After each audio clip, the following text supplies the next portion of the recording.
Maghreb Orient Express, bienvenue à l'Institut du Monde Arabe à Paris pour un numéro inédit à l'occasion de l'exposition événement. Il était une fois l'Orient Express, MOE s'invite dans le train mythique qui fait halte jusqu'au 31 août ici à Lima sur le parvis de l'Institut du Monde Arabe. Avec nous sur TV5 Monde, le conducteur de ce projet. Merci Jack Lang de nous accueillir ici même. Vous êtes le président de l'Institut du Monde Arabe. Vous avez été plusieurs fois ministre de la Culture et ministre de l'Éducation nationale en France. Samia Troubi, bienvenue à vous. Vous êtes militante associative, vous êtes la coordinatrice de Europe de la Fondation for Ethnic Understanding, une organisation américaine qui œuvre au rapprochement entre musulmans et juifs, et vous êtes aussi professeur d'histoire dans un lycée de la région parisienne. Avec nous également le dessinateur algérien Riles Aynouch. Merci d'être avec nous Riles. Vous êtes de passage à Paris à l'occasion de la sortie de votre premier livre, Sauf qui peut, c'est aux éditions Edilivre. C'est un recueil de vos dessins. Vous êtes caricaturiste au quotidien algérien francophone TSA, tout sur l'Algérie. Jack Lang, l'Orient Express, c'est un peu le symbole d'un monde culturel qui n'est plus d'une époque révolue. N'êtes-vous pas un peu nostalgique? Oui, la nostalgie, c'est en même temps une écriture du futur. Et le symbole de l'Orient Express, c'est précisément ce pont jeté entre l'Occident et l'Orient. Et la mission de l'Institut du Monde Arabe, qui est une institution unique au monde, est précisément de jeter ce pont entre l'Occident et l'Orient. Et Paris, d'une certaine manière, est une sorte de capitale arabe ou orientale en son genre, par l'histoire, par la composition de sa population, par ses liens avec un très grand nombre de pays arabes. Donc, il fallait frapper un grand coup. Je suis président depuis 1 an seulement, et je souhaitais redonner des couleurs à Lima. Et il m'est apparu que cette idée, cette belle idée, pouvait faire rêver, mais en même temps faire connaître ce qu'a été cette grande aventure pendant plus d'1 siècle, à travers l'Empire austro-hongrois, l'Empire ottoman, et puis tout ce qui a pu se produire, la naissance des nationalismes arabes, les colonialismes, les guerres, la Première et la Deuxième Guerre mondiale. Bref, c'est tout cet univers, tous ces fracas. Et en même temps, c'est un train qui incarne aussi une certaine idée de l'art de vivre. Certains diront d'un certain luxe. Là, nous sommes dans un salon où les œuvres de Lalique incrustent ces bois précieux. Et après tout, un bel art de vivre mérite aussi d'être encouragé. Samia Troubi, vous qui êtes féru de voyage et d'histoire aussi, tout comme Jack Lang, vous qui parcourez l'Europe, la Méditerranée, que vous évoque ce train mythique qui a fasciné tant de générations et qui leur a ouvert les portes de l'Orient? Alors c'est à la fois de la nostalgie, je pense que c'est un superbe moyen pour les jeunes et les moins jeunes qui n'ont pas connu, qui n'ont pas lu par exemple Agatha Christie, de connaître cette histoire, mais aussi c'est un moyen d'entrer dans l'Orient, d'entrer dans cet Orient compliqué, complexe. C'est aussi une manière, je pense que c'est le passé, l'Orient Express, mais c'est aussi une manière de regarder vers l'avenir et de dire à ces jeunes et à cette population française d'aller vers l'Orient qui paraît toujours compliqué, complexe, chaotique, avec un certain nombre de guerres qu'on connaît tous, la Syrie, le conflit israélo-palestinien, toutes ces questions-là qui reviennent, mais c'est aussi une manière de dire allez à la rencontre de cet Orient qui peut vous surprendre et qui a toujours émerveillé et qui continue de fasciner quotidiennement des individus comme moi. Hein, j'ai beaucoup voyagé en Méditerranée, en Europe, mais énormément en Méditerranée et beaucoup en Palestine, en Israël. Alors un train qui a inspiré, vous avez cité Agatha Christie, qui a inspiré les écrivains, qui a inspiré le cinéma. Agatha Christie, auteur du Crime de l'Orient Express. Riles Aynouch, quelles sont vos premières impressions dans ce train? Ma première impression, c'était, j'ai cru être dans un film, de jouer un rôle, tellement c'est fabuleux, c'est exceptionnel ce qu'il y a dedans, j'ai visité. C'est comme si j'ai fait un voyage vers le passé, c'est vraiment extraordinaire. Un film avec des espions par exemple? Il y a des espions et il y a tout le décor, vraiment c'est super. Alors, pour tout savoir, ou presque, sur l'époque, l'épopée de ce célèbre train qui a vu le jour en 1883, il y a donc cette exposition exceptionnelle. Ça s'appelle « Il était une fois l'Orient Express ». Précisons que c'est en coordination avec la SNCF. Alors, il y a des films d'époque, des objets d'époque, des trains miniatures, comme si vous y étiez. Visite guidée avec François-Xavier Freland, Stéphane Guyard, Emmanuel Marty.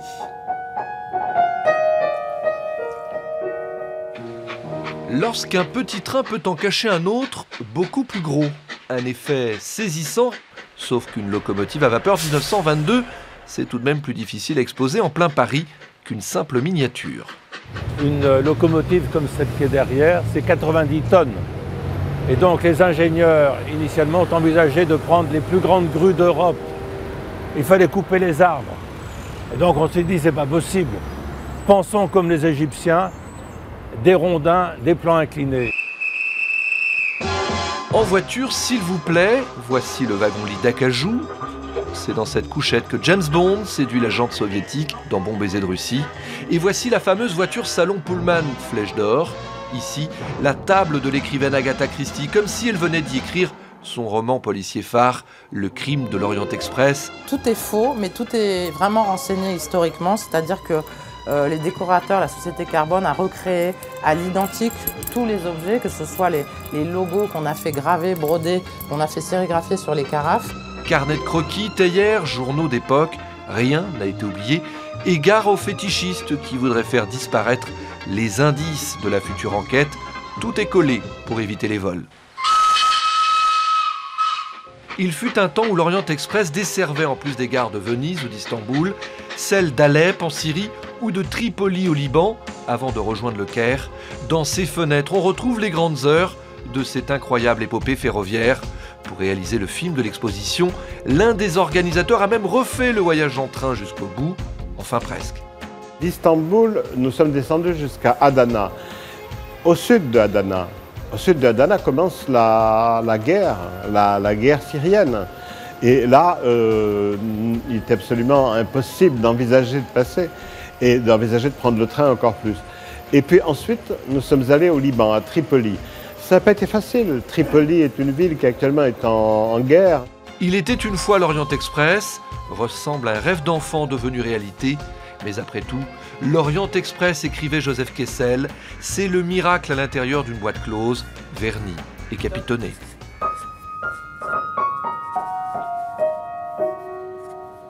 Retour dans ce train mythique ici à Paris qu'est l'Orient Express, exposition spéciale à l'occasion donc de cette expo. Nous sommes ici, MOE. Jack Lang, alors pour certains, cette exposition signe le renouveau de l'Institut du monde arabe. L'Orient Express remettrait Lima sur les rails en quelque sorte. Est-ce vrai ? En tout cas, nous faisons tout pour que Lima redevienne une grande institution, retrouve des couleurs. Bon, aujourd'hui s'ouvre cet événement qui va durer pendant 4 mois. Dans 3 semaines, le président de la République et les hauts représentants de la bibliothèque du roi Abdelaziz inaugureront à Lima un événement sur le pèlerinage de la Mecque, qui sera aussi, je crois, une grande découverte. C'est un autre voyage, un voyage dans la spiritualité, une découverte pour beaucoup d'une religion, d'une grande religion universelle. Et nous y présenterons des pièces rares qui nous ont été prêtées par les uns et par les autres. Et puis un peu plus tard, au mois de septembre-octobre, c'est le Maroc contemporain, la Movida marocaine, qui sera là dans tous ses états et dans tous ses éclats. Et puis par ailleurs, des forums, des rencontres, des échanges, des débats, l'enseignement de la langue arabe et beaucoup d'autres choses. Lima est redevenue une ruche. Alors pendant que Riles dessine, je vous propose de partir sans plus attendre au Liban pour un petit voyage sur les vestiges de l'une des correspondances de l'Orient Express. Anaïs Renevier et Colline Charbonnier sont partis au Liban, donc sur les traces du Taurus Express à Tripoli et dans l'ancienne gare de Beyrouth. Reportage.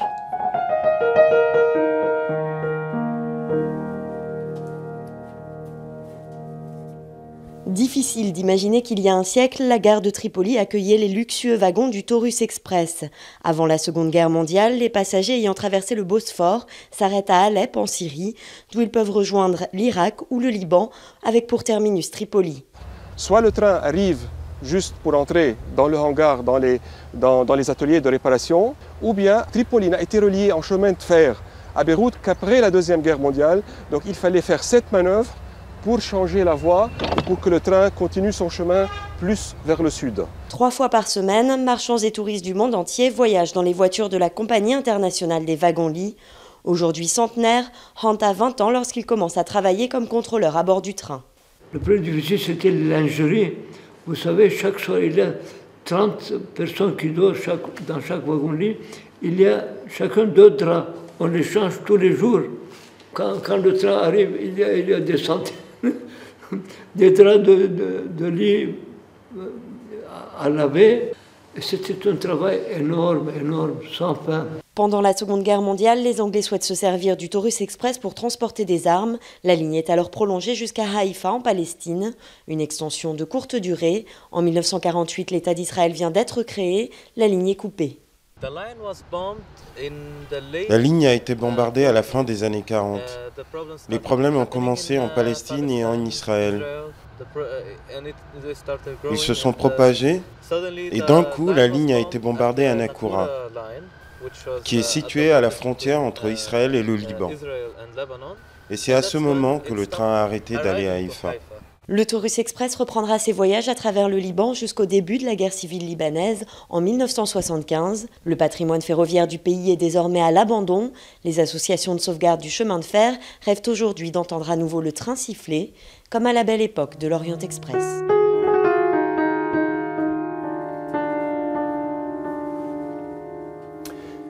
Et sachez qu'une demande pour classer la gare de Tripoli au patrimoine historique est en cours auprès du ministère libanais de la Culture. En France, 7 voitures de l'Orient Express sont classées aux monuments historiques. Samia Troubi, je me tourne vers vous. La guerre est donc passée par là. Il y a eu, Jack Lang l'a dit, le conflit en ex-Yougoslavie. Il y a aujourd'hui le conflit syrien que vous avez vous-même cité. Il y a l'interminable conflit israélo-palestinien que vous connaissez bien. Comment faites-vous pour ne pas être résigné? Je sais que c'est une question qu'on vous pose souvent, mais on se la pose sérieusement. Effectivement, c'est une question récurrente. J'ai tendance à dire que, effectivement, l'actualité nous donne tout pour être résigné, pour être pessimiste quant à notre avenir. Mais je pense que quand on se rend, et je pense qu'il est question de voyage ici, quand on se rend en Orient, on découvre des individus aux identités complexes, aux trajectoires foisonnantes, et on en revient avec beaucoup plus d'optimisme que ce qu'on peut soupçonner. Et puis, je pense aussi que on a parlé de l'interminable conflit israélo-palestinien et de tout. Il y a eu un échec de tous ces leaders et cette jeunesse qu'on a vue pendant les révolutions arabes, cette jeunesse nous donne espoir et on peut espérer un jour que, notamment, l'Orient Express reprenne son chemin vers Haïfa. Je sais que très tôt en 1946, avec les débuts du conflit israélo-palestinien, il n'y a plus de connexion entre ces territoires. On peut toujours espérer, et je pense que c'est aussi pour ça qu'on est là et qu'il y a l'Orient Express, c'est un regard vers l'avenir. Et c'est un regard vers un avenir meilleur pour l'Orient. Alors le voyage, mais aussi le dessin, Rila Saïnouch, vous, c'est à travers les caricatures que vous essayez de faire bouger les choses, en Algérie notamment. Comment définiriez-vous le rôle d'un caricaturiste? Moi, en tant que caricaturiste, je traduis en images, en fait, ce que je vois, je lis, j'entends. Et en fait, je tire sur tout ce qui bouge. Surtout en Algérie, tellement tout va de travers, donc l'inspiration est omniprésente. Et l'image, je vois c'est un moyen le plus important, c'est pour toucher le maximum de lecteurs, comme le marketing. Donc, on utilise beaucoup plus la caricature pour attirer, pour dire tout ce que certaines personnes pensent tout bas, puisque moi je vis comme un citoyen, comme tous les Algériens, donc je suis plus proche du peuple que les politiciens qui parlent au peuple. Alors on va y revenir tout à l'heure avec votre recueil de dessins, sauf qu'il peut, Jack Lang, il y a un peu plus de 3 ans, débutait ce qu'on appelle les printemps arabes. Quel regard portez-vous sur les événements en cours en Méditerranée, situation bien entendu différente, en Tunisie, en Égypte? Vous êtes optimiste, pessimiste? Je suis relativement optimiste, je suis comme vous. Je pense que, il y a naturellement les violences, les affrontements, le retour parfois à certaines dictatures, la sclérose de certains régimes, mais il y a cette jeunesse qui s'est soulevée et qui n'est pas prête à disparaître. Et cette jeunesse s'exprime en particulier à travers la bande dessinée, le dessin, la peinture, la sculpture, la musique, le rap, sous toutes ses formes. Et ça aussi, nous voulons le montrer à Lima. Il y a beaucoup d'événements qui se succèdent tout au long du printemps. Vous êtes les bienvenus au mois de juin. Et nous voulons absolument que cette maison soit la maison aussi de la jeunesse, de tous ceux qui font bouger les choses et veulent métamorphoser le monde oriental.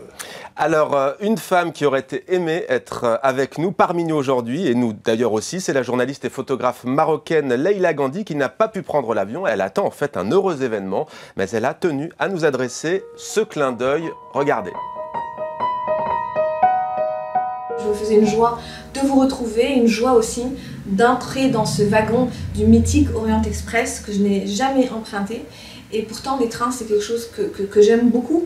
J'ai emprunté le transmanchourien, le transsibérien, et ça a été une expérience formidable parce que de Pékin à Moscou, en passant par la Mongolie, la Sibérie, le lac Baïkal, eh ben, le train nous permet de prendre le temps d'apprivoiser le changement, de vivre l'évolution des paysages, des cultures, des architectures, des habits, de l'alimentation. Et je pense que c'est d'autant plus important aujourd'hui qu'un peu partout dans le monde, du nord au sud de la Méditerranée, dans les pays arabo-musulmans, on a tendance à se replier sur nous-mêmes autour d'une identité plus étriquée, plus étroite qu'elle ne l'a jamais été avant. J'espère qu'on aura l'occasion de se revoir. C'était pas pour aujourd'hui, mais ça sera que partie remise. En tout cas, je le souhaite, je vous remercie beaucoup et je vous dis donc à très bientôt.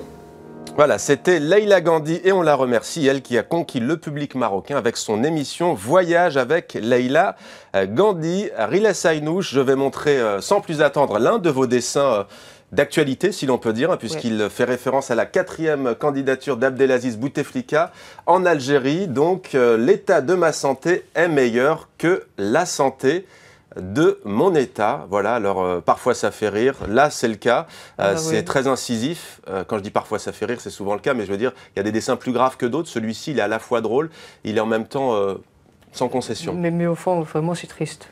Ah oui. Surtout qu'on connaît son état de santé, il ne peut même pas parler, on l'a vu à la télévision, il peut ni parler, ni bouger, mais le système veut le garder en place parce qu'il y a d'autres personnes qui ont des intérêts avec Bouteflika. Mais pourquoi, à votre avis, Riles, on n'a pas un mouvement? Alors, il y a Barakat, le mouvement ça suffit, mais reconnaissons quand même qu'ils sont très peu nombreux. Alors certes, le mouvement dira c'est interdit de manifester, il y a la présence policière très forte. Pourquoi est-ce qu'on n'assiste pas à ce qu'on a vu il y a un peu plus de 3 ans à Tunis, à Sidi Bouzid, dans l'arrière-pays tunisien, à Gafsa, des manifestations spontanées, comme on a connu d'ailleurs l'Algérie et comme elle en connaît aujourd'hui, mais à moindre échelle? Oui, parce qu'en Algérie, on a eu déjà des événements en 1980, en 2001, 88. Donc les jeunes ont déjà vécu... il y a eu la décennie noire aussi. La décennie noire. Donc pour eux, ils font presque confiance à personne. Et en plus, les services secrets algériens, ils ont infiltré tout. Vous affichez une affiche pendant même pas 10 secondes, vous verrez plus l'affiche pour une marche. Et ils ont infiltré la presse, c'est eux qui détiennent le tout, les médias. Donc vraiment, c'est très difficile de bouger. Même pour moi, avant, pour travailler pour un quotidien, c'est très difficile. Et même si vous travaillez, il y a la censure et même la paye, donc ils détiennent le tout. La censure, en Algérie, les journalistes et les dessinateurs sont plutôt libres. Hein. Vous faites des dessins, encore une fois, parfois très durs qu'on voit, y compris pas en France, sur un chef de l'État. Ça fait pas longtemps que, quand j'ai commencé sur TSA, je suis libre. Ça, je ne me plains pas ces jours-ci, mais je parle de bien avant parce que ça ne veut pas dire que moi, je suis libre dans mon journal et que les autres journaux ils sont libres. Il y a 2 3 journaux qui sont un petit peu libres. Protégés, entre guillemets. Comme moi, j'ai la chance pour TSA, ils sont libres. Mais le reste, non. Parce que j'ai déjà travaillé pour d'autres journaux. C'est vraiment c'est difficile. Parfois, on me disait, mais même si tu continues ainsi, tu vas fermer notre journal. Donc, c'est dur. Il y a des risques. Samia Troubit, Jack Lang se disait tout à l'heure optimiste s'agissant des printemps arabes, entre guillemets. Vous disiez il faut aller sur le terrain, peut-être pour aller au-delà du discours médiatique, du discours politique, parfois simplificateur. Quel est votre avis sur la situation en Tunisie, puisque vous êtes française et vous avez aussi un pied de l'autre côté de la Méditerranée? C'est ça, j'ai un pied un peu partout, mais je suis effectivement tunisienne. Très honnêtement, je pense que la plupart des Tunisiens et ceux qui regardent la Tunisie aujourd'hui sont plutôt optimistes quant à la situation politique, avec l'adoption d'une constitution qui est vraiment un événement historique dans le monde arabe, mais aussi pour toutes les démocraties dans le monde, avec une parité formidable et un statut de la femme qui est encore plus protégé. Et puis, je pense que la Tunisie, c'est... Mehdi Jomara, qui est le Premier ministre, disait que c'était une nation start-up, un laboratoire en France. C'est effectivement une démocratie qui fait rêver le monde arabe et qui, tant qu'elle sera debout et tant qu'elle montrera au monde arabe qu'il est possible d'allier y ait démocratie dans cette zone géographique, je pense qu'elle donnera d'autres idées à tous les peuples arabes et à toutes les jeunesses. Aujourd'hui, les jeunesses du monde arabe n'ont jamais été aussi interconnectées. Avant, il n'y avait pas cette idée d'appartenance. Il y avait cette idée d'appartenance à la nation arabe, à la Oumma arabe. Ici, il y a une appartenance à cette jeunesse arabe, à cette jeunesse dégage, à cette jeunesse révoltée. Et je pense que c'est vraiment hyper important que la Tunisie continue de montrer le chemin. Jack Lang, il y a dans ces pays un vrai débat, parfois des crispations sur la religion, la place de la religion, la laïcité. Vous, à Lima, à l'Institut du monde arabe, vous allez bientôt accueillir une exposition, il me semble, sur le Hajj, le pèlerinage, qui est l'un des 5 piliers de l'islam. C'est un pari, je vous provoquerai à la limite en disant un peu risqué, non, par les temps de crispation qu'on connaît aussi en France. Pourquoi vous le faites, justement? Parce que je dirais que la religion musulmane est une des grandes religions universelles. Et elle est la religion la plus largement répandue dans le monde arabe. Et au contraire, nous voulons présenter les choses de manière aussi objective et calme et tranquille qu'il est possible. C'est une exposition qui apportera des informations, qui contribuera à dissiper des malentendus. Et justement, ce ne sera pas une propagande pour X ou Y. Ce sera la tentative pour exposer tranquillement, calmement, la beauté, le sens de l'harmonie, le message de tolérance qui existe dans le Coran et à travers l'un de ces rituels de la religion musulmane. Donc c'est sans complexe et je l'assume pleinement que nous accueillons cette exposition qui fera date et qui va intéresser des millions et des millions de personnes, musulmans ou non musulmans, de France et de très nombreux pays. Parce qu'il y a beaucoup de touristes aussi, Jack Lang, qui viennent ici à l'Institut Monde Arabe. Rilès Aynouch, vous publiez donc votre premier livre, ça s'appelle Sauf qui peut, c'est donc un recueil de vos dessins. Le titre, là encore, très évocateur. À ce point, Sauf qui peut? Oui, sauf qu'il peut, oui. Déjà, même pour le livre, c'est pas seulement se sauver, ça veut dire sortir de l'Algérie, même quand on est un livre, c'est se sauver déjà dedans. Oui. Parce qu'on voyage, comme cette exposition par exemple, un livre, un film, on voyage. Parce qu'en Algérie, on essaye tout le temps de se sauver. Parce qu'il y a beaucoup de compétences étouffées qui n'arrivent pas à s'extérioriser, à s'exprimer. Donc, la fuite des cerveaux, elle continue aujourd'hui en Algérie? Oui.